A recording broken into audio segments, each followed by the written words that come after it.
Hello and welcome to Brian's Board. Today we're going to talk about funding rounds or series funding. And think about funding rounds as stepping stones that provide infusions of money to your business that will help increase its valuation along the way. On the board today we are going to focus on pre-seed, seed, Series A, B, and C rounds.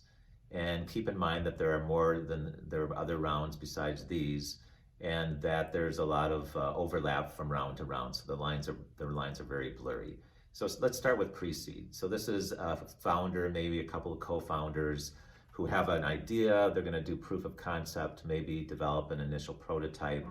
They've probably done the funding themselves, or maybe they've gone to family and friends for loans just to get this idea off the ground. And if they get any kind of success here, they're going to move on to try and get some seed funding, which is typically the first round where there's equity involved. And here there's going to be more development of product market fit, maybe more deeper market research, development of the product, maybe even some initial revenues. And the funders tend to be angel investors at this point and accelerators. Some VCs might come in as well.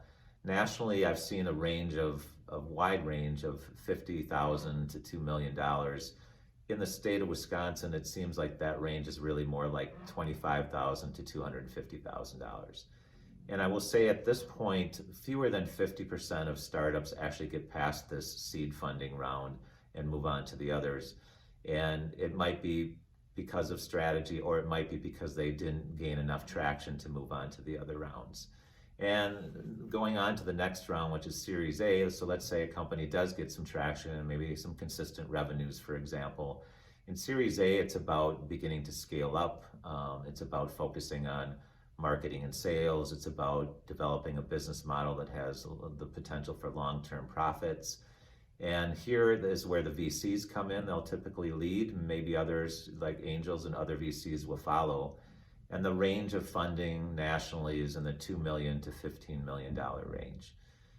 Moving on to Series B, this is about more aggressive scale up. So can you take those 1,000 customers and get up to 10,000 customers or 100,000 customers?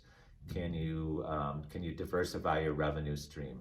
This is also a spot where it's just no good to have the founder wearing all the hats, and this is where you bring in a top-notch team to help your company continue to grow successfully.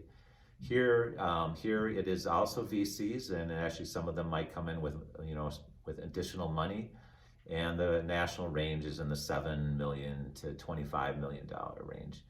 And finally, Series C, what I'll say here is very, very few startups get here. The company is already very successful by the time it gets to this point. And maybe it's looking at dramatic expansion, international expansion, for example. Maybe it's looking to acquire some other companies. And VCs might still be here, but there's enough risk taken out that private equity firms have been attracted, and investment bankers, for example. And the range might be $25 to $50 million. So this is just a taste of funding rounds. Keep in mind, this plays out over years. There's variability in the funding path and the timeline, depending on how hot the sector is, or how hot the business is, or the product. And so again, this is just a taste of funding rounds. This has been Brian's Board with CTC.